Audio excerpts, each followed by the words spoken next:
வணக்கம். ஸோ தனுசு ராசி சனி பயிற்சி 2025 எப்படி இருக்கும்? முதல்ல தனுசு ராசி அருமையான ராசி. காலபுருஷ தத்துவத்துக்கு 9ஆம் வீடு. நேச்சுரலாகவே தொலைதூர பயணங்கள், மேல் படிப்பு, ஞானம், ஃபிலாசபி, மற்றவங்களுக்கு தன்னோட ஞானத்தை கம்யூனிகேட் பண்ணுற விதம், கருணை, மற்றவங்களை மன்னிக்கக்கூடிய தன்மை, எவ்வளோ நல்ல நல்ல பாசிட்டிவான விஷயம் அமைஞ்ச ராசி தனுசு ராசி இல்லையா? குருவோட பிரகஸ்பதியோட ஆசீர்வாதத்தில் அமைஞ்ச ராசி. மூலம் நட்சத்திரம், வா ஃபென்டாஸ்டிக், என்ன அற்புதமான நட்சத்திரம். பூராடம், உத்திராடம், எதுவுமே சொல்ல வேணாம், நம்ம எதுவுமே பார்க்க வேணாம். குருவோட தைரியமாக எப்பவுமே நினச்சிக்கணும். நீங்கள் என்ன நினச்சிக்கணுன்னா, ஒரு குருவோட அருள் உங்களுக்கு பரிபூர்ணமாக அந்த கடாட்சம் இருக்குது. ஒன்றுமே வரக்கூடிய விஷயங்கள் எதுவுமே உங்களுக்கு நல்லதாகவே தான் முடியுமே தவிர கெடுதலாக முடியாது.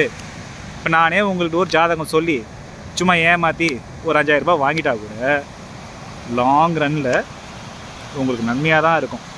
உங்களுக்கு லாஸே ஆனால் கூட நீங்கள் தைரியமாக நம்ப வேண்டிய விஷயம் ஏதோ ஒரு பெரிய நன்மைக்குத்தான். அதில் கண்டிப்பாக கவலையே படக்கூடாது. உங்களுக்கு ஒரு குருன்ற ஒருத்தர் இல்லை, ஒரு ராமானுஜர், ஒரு ஆதிசங்கராச்சாரியர், ஒரு மகா பெரியவா, ஒரு அந்த மாதிரி ஒரு இது இல்லை அப்படின்னா யாரோட காலையாவது இப்போது பிடிச்சிக்கோங்க. எஸ்பெஷலி உங்களுக்கு 35 வயசுக்கு மேலே இருக்குது, 40 வயசு, 50 வயசு அப்படின்னா ஒரு குருவோட காலை துணையாக பிடிச்சிக்கிறது ரொம்ப சிறப்பாக இருக்கும் உங்கள் வாழ்க்கை. ஸோ இப்போ சனி பயிற்சிக்கு வரும். குரு உங்கள் ராசியோட அதிபதி. சனிக்கும் குருக்கும் ஒன்றும் பிரச்சனை இல்லை. இப்போ செவ்வாய்க்கு சனிக்கு இருக்கிற மாதிரி இல்லை, ஒரு சூரியன் சனிக்கு இருக்கிற மாதிரியான பிரச்சனை குருக்கும் சனிக்கும் இல்லை. ஸோ பொதுவாகவே உங்களுக்கு சனி பயிற்சிகள் ரொம்ப பெரிய சேதத்தை ஏற்படுத்தாது. ஒன்று தெரிஞ்சுக்க வேண்டிய விஷயம், பெரிய சேதம் எனக்கு நடந்ததுப்பா சனி பயிற்சியில் அப்படின்னா அதுக்கு அந்த சனி பயிற்சி காரணமாக இருக்காது. உங்கள் சுய ஜாதகத்தில் நடக்கக்கூடிய மகா திசைகளும் புக்திகளும் மோசமாக இருந்திருக்கும். அப்போது அந்த சனி பயிற்சி வந்திருக்கும், அது கொஞ்சம் ஆட் பண்ணி விட்டுருக்கோம். ஸோ சனி உங்களுக்கு பெருசாக எப்பவுமே ரொம்ப பாதகம் பண்ண மாட்டார். ஆனால் புரிஞ்சிக்க வேண்டியது, சனி உங்களுக்கு 2ஆம் வீடு 3ஆம் வீட்டுக்கு அதிபதி, 2க்கும் 3க்கும் உரியவன். ஸோ 2ஆம் வீடு 3ஆம் வீடு அப்படின்ற விஷயங்களில் குருவோட நேச்சர் பார்த்திங்கன்னா எக்ஸ்பேன்ஷன் சொல்லுவாங்க. எல்லாத்தையும் தொட்டதெல்லாம் துலங்கும். ₹1 உங்கள் கையில் யாராவது கொடுத்து ஆசீர்வாதம் வாங்கிட்டு போனாங்கன்னா உங்களுக்கு ஒரு 1000 ரூபாய் ஆகிடும். ஒரு குருவோட எக்ஸ்பேன்ஷன். எக்ஸாம்பிள் உதாரணத்துக்கு சொல்கிறேன். அப்போது இப்போ நீங்கள் ஒரு இன்வெஸ்டர்னு வச்சுக்கோங்க, இந்த ஊர் உலகத்தையே வாங்கி போட்டாலும் பத்தாது.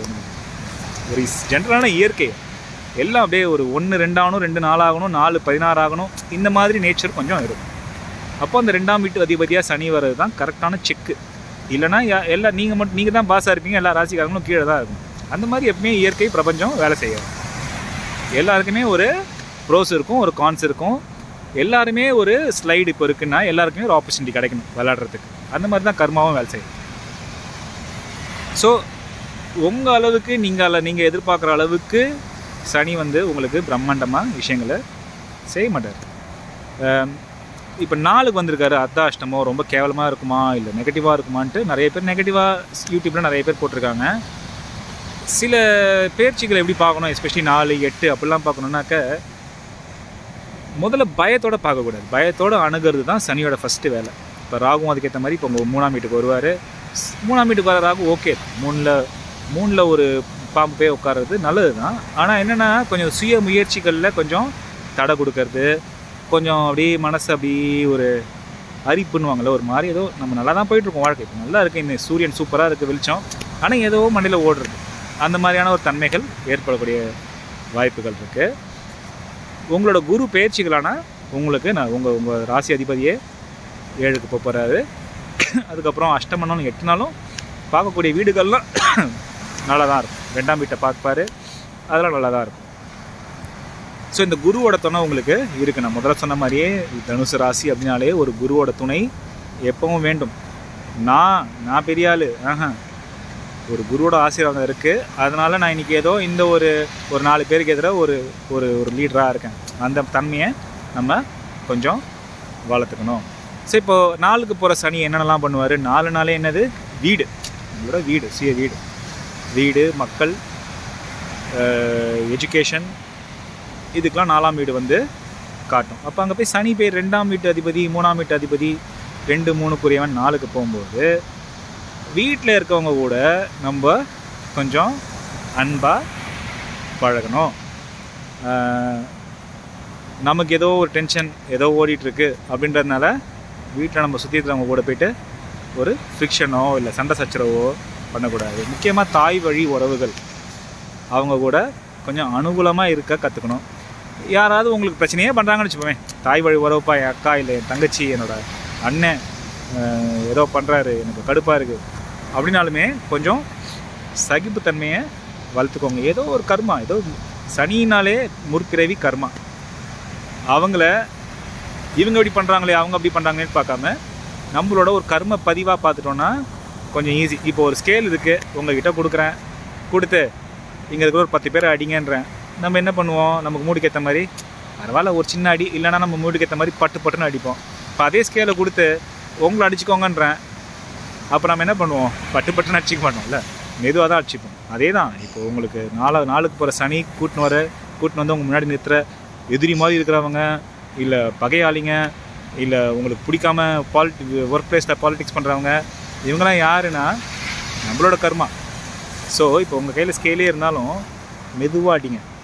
அவங்க மேலே ஒரு வன்மமோ இல்லை அவங்க அப்படி பேசுனாங்கன்னு திருப்பி பேசுறது, அவங்க ஒரு வார்த்தை நம்மளை பார்த்து சொல்லிட்டாங்கன்றதுக்காக படன்னு 2ஆம் வீட்டுக்கு அதிபதி யார் நமக்கு சனி பேச ஆரம்பித்தா வார்த்தைகள் ரொம்ப கேட்குற மாதிரி இருக்காது. அந்த மாதிரி டபடன்னு பேசுறது, புரிஞ்சு விழுறது, இந்த மட்டும் கொஞ்சம் நம்ம கண்ட்ரோல் பண்ணிக்கணும். மற்றபடி 4ஆம் வீட்டில் இருக்கிற சனி வந்து நிறைய புது வரவுகள் எடுத்துகிட்டு வரும். இன்ஃபேக்ட் வந்து உங்களுக்கு ஏதாவது ஒரு கடன், ஒரு பிஸ்னஸ் பண்ண போகிறேன், அதுக்கு கடன் வேணும் அப்படின்னா நல்ல டைம் உங்களுக்கு கிடைக்கும்.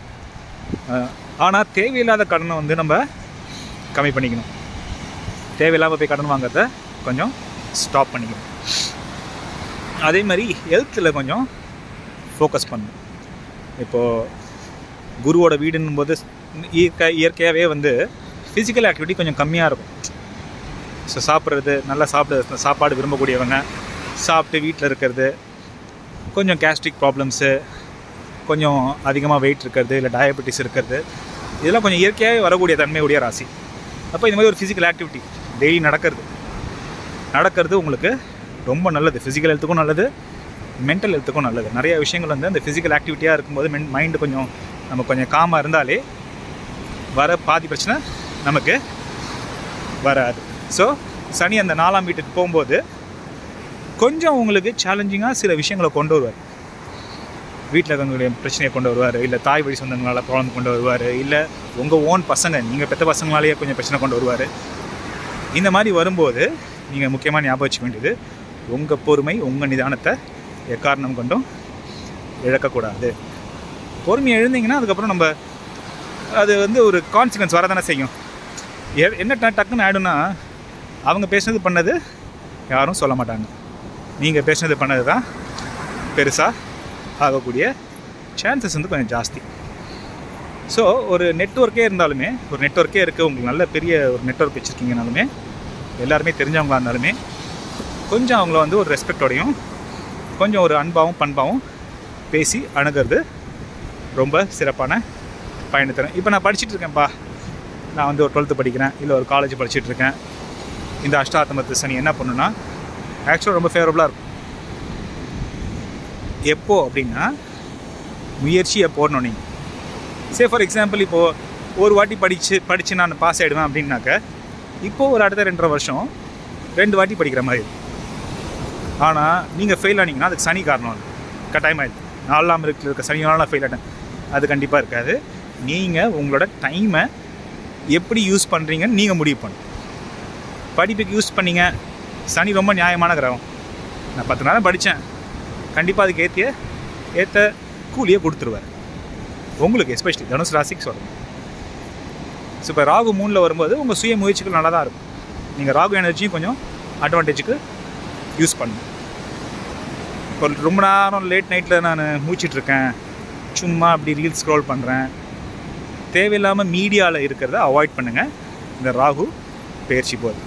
தேவையில்லாமல் மீடியாவை நல்லா யூஸ் பண்ணலாம். இப்போ ஒரு கண்டென்ட் க்ரியேட்டர்னால் நீங்கள் கண்டென்ட் க்ரியேட் பண்ணலாம், நல்லா தான் இருக்கும்.